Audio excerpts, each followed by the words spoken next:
Athlete, health and nutrition coach, and founder of Fueling Champions. And Michael Salas is the owner and founder of Vantage Point Counseling Services. He specializes in working with trauma, relationships, and sexual issues. You can find more about him at VantagePointDallasCounseling.com. That's VantagePointDallasCounseling.com.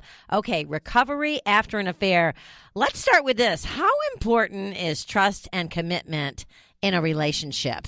Well, they're actually the foundations of a solid relationship anyway. So we're not just talking about, if you've had an affair, then those are important things. This is actually just the foundational piece that actually holds any relationship together. So people have to know that they, want to be together. That's the commitment part. And then they also have to know, they have to build up trust. What I find is that people don't necessarily think of trust as like small kind of bids for connection, which is actually what they are. They tend to think of the two biggest things, which is I'm physically safe in the relationship and I'm not getting cheated on. And those things actually can only damage the relationship. Trust is actually, those small things like I know parts of your story. I know something about your background. I know the undertones of what you like and what you're interested in. Those little gestures mean a lot to people, and that's how trust is actually built. Yeah, and trust, I don't know, of course, I'm Italian, so trust and loyalty are everything, and it is just like instilled in your mind. I'm talking like 3 years old. You know a lot at that age about trust and loyalty. But we're talking about affairs. So why do most affairs happen? There's a lot of different reasons. There's personal things that can be going on for, one person. So a person might not be identifying some need that they have. Sometimes it's something just gets sparked when they meet somebody, so it happens kind of unexpectedly. Other times, yeah. Sounds to me like a self-control problem. Well, it is. It's. You have this commitment, and then there's not a lot of awareness into. So sometimes people aren't actually aware. Like they'll kind of deny, like, "Oh, I don't really think I have feelings for that other person," and then something happens. They might be in business together. They have a few drinks at some kind of event for their work, and then one thing leads to another, and then they just kind of obviously things start to happen. So it's not just a self-control issue, it's also a self-awareness issue, being really aware of what's kind of going on for yourself. And yeah, that makes sense. Is it true that once a cheater, always a cheater? I've always wanted to ask someone that question. I always wanted to ask a shrink that question. That makes it sound like only certain people are possible, the people who could possibly cheat, whereas really it could happen to anybody. And so I think what we sort of think of is like there's a certain class of people, over there, that a certain group of people that are the cheaters.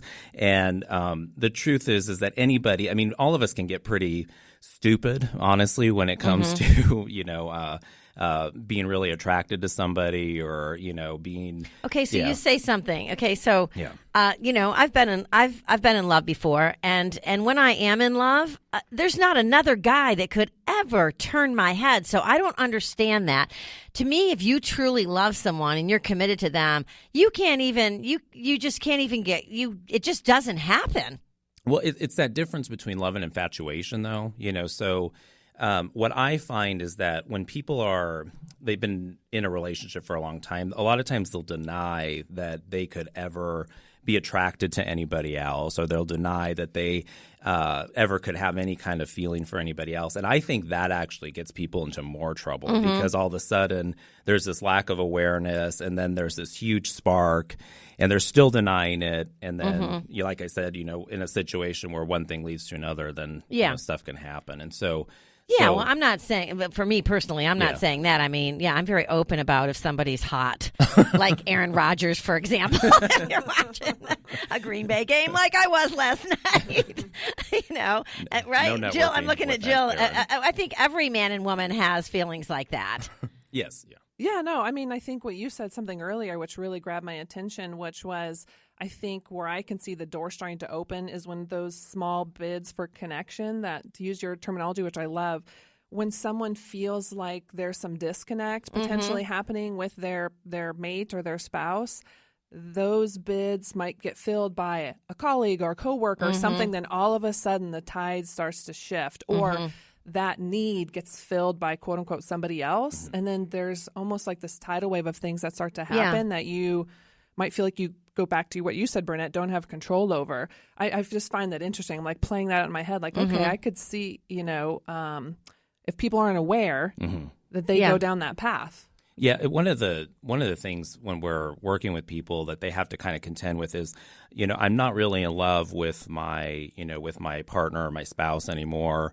And so there was this time where they had this construct of what in love was like, and then all of a sudden when they are dealing with this other person, that can get rekindled, and they have this sense of, oh wow, I really miss this. And then they're just kind of there, and then there's this struggle of wanting to give that up, or kind of trying to go back to the other relationship and work on that. And so, this subject, I can't talk about the person I want to talk about, but I have someone that is very close to me who her husband cheated on her multiple times, and I have to ask you, can you really recover from an affair? And is an affair different from multiple, just, like you deal with a lot of sexual addictions, like a sexual addiction? We've got about a minute. Okay. Yes, you can. I would say that it's a little more it's a little more nuanced than that, though. Recovering from an affair is an acceptance that things have changed. And so you're never going to actually go back to where things were before. What I find the biggest struggle to be is when people try to go back to where things were before. So it's sort of like, let's quickly try to clean it up. Let's go back to where we were. Everything felt fine. Everything felt safe. And let's just kind of bury it. And so the recovery is actually the acceptance of what happened, the allowance of grief, and then the ability to talk about it. And so if people do those things, then yes, they can. Well, how can you rebuild trust? Well, the first thing is to give it time. And like I said, so what I think people do is they'll, kind of rush into trying to clean it up. So giving it the time to allow some of the hurt to settle. The other part is open communication, talking, identifying without blaming. That's the other part that's really key. And so that's really hard when you have a lot of contempt for somebody who's betrayed you, is to, not come at it with a lot of blame and allow that person to share. And so that's not something that people have to do immediately. Obviously, they're entitled to their grief. They're entitled to some of the anger and stuff that comes up, but they do need that. They do, if they're going to work on the relationship, they need to be able to get to that place. And I would imagine a lot of self-reflection comes into play with both partners, both the person that betrayed the other person and the person that was betrayed. Yeah, absolutely. Yeah. So it was great stuff. So good to have you in studio. Hope you'll come back. You're going to stay with us. We've got Jill Lane coming up. Stay tuned, everyone. You're listening to One Life Radio.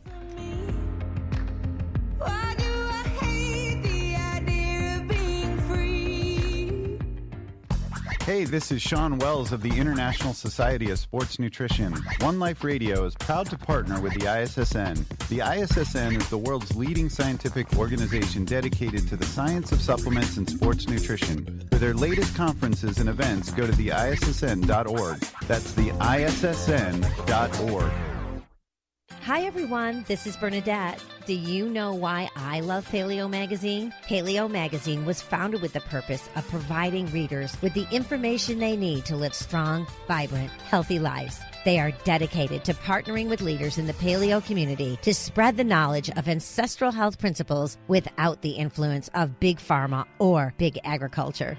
Paleo Magazine. Follow them on Facebook, Twitter, Pinterest, and Instagram, or visit them at paleomagonline.com. That's paleomagonline.com. Here's the dill pickle. Squatty Potty works. It's awesome. Find yours at your local Bed Bath & Beyond, Amazon, or squattypotty.com. That's squattypotty.com. Sun Warrior believes that plants provide the cleanest and most powerful foods, rich in antioxidants, vitamins, minerals, enzymes, and phytonutrients. Our bodies crave real foods, especially in this age where we heavily process everything we eat, stripping out all of the benefits and nutrition well before we have a chance to even use them. Illuminate your body, mind, and the planet with Sun Warrior. To learn more, visit them at sunwarrior.com. That's sunwarrior.com.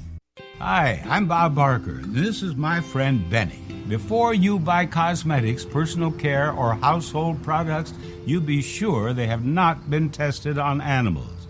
Everything from floor cleaner to shampoo is poured into animals' eyes and down their throats. They suffer intensely. Some even go blind.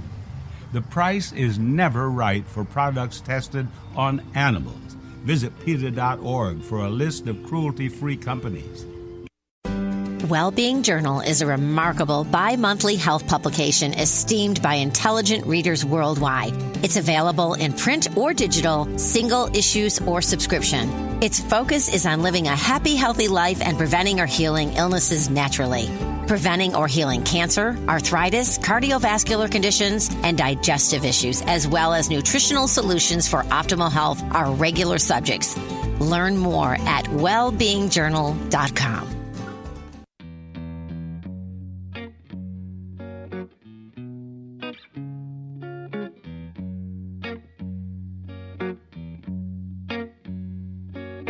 Give me one reason to stay here, and I'll turn right back around. Welcome back to One Life Radio. This is Bernadette with, I almost said Diamond Gray. She's on jury duty today. Good citizen. So we've got Diamond. Anthony Cernelia in studio with us. Lexi and Aviana are here, and Michael Salas is in studio with us, and Jill Lane, been on the show for many, many years, a regular. Jill Lane is a pro athlete health and nutrition coach and founder of Fueling Champions, a 3-step sports performance and athletic nutrition program built to maximize the potential of student athletes and the parents that support them. You can find Jill on Instagram at Team Fueling Champions or at her website, fuelingchampions.org. Today we're talking about, are you or your student athlete energy deficient? But could you have REDS, REDS? What is that? What is that, Jill? Well, energy deficiency, I think everybody, if you ask, does anybody have energy deficiency? Yeah. I think everybody would raise their hand these days Right. because you first just think about being tired when you think about having an energy deficiency. Right. But what's REDS? Well, in the literature, energy deficiency is called low energy availability. And it's basically just not having enough calories around, enough food around to, in athletes, it's to both fuel their performance, but also just to run their body every day. Okay. But the thing is that REDS, which is relative energy deficiency in sport, actually can happen in people that aren't athletes. And you can see from our segment with Cassie earlier that because of all these different kind of diet trends that are out there, keto, paleo, low carb, this, whatever, people are so confused about what to eat. And what I find mostly in my practice and over the last 20 years is not that people are eating too much. They're not eating enough of the right foods. And what can happen is something called low energy availability. Basically, the body starts to protect itself when you're not eating enough food. It starts to shut down systems that it doesn't need as a priority, which, this first really came out in the 1990s. It was called the female athlete triad. And very overt things were happening to female athletes. Like basically they were losing their period and they were getting osteoporosis below the age of 20. Wow. Very extreme things. But it was, as athletes have gone over time, especially female athletes, you start to excuse that as, just something that happens. I don't have my period. I haven't had my period for the last 3 months. I'm an athlete. That's just normal. That's part of what happens, when you're an athlete. But this is happening to women and even male athletes these days because they don't have enough energy going into their body to run their body every day. So the body starts to shut down certain systems in order to just get you through the acute stuff you need to breathe and move and live every day. Yeah, when I was obsessed with exercise, I think it truly was like an addiction in my early 20s. And I also coupled that along with an eating disorder. I was, I won't say I was hardcore anorexic, but certainly in the beginning stages of it. And I lost my period for several months. But I thought I was in just tremendous, and I was in tremendous shape. But part of that is because I was so young. I was like 21, 22 years old.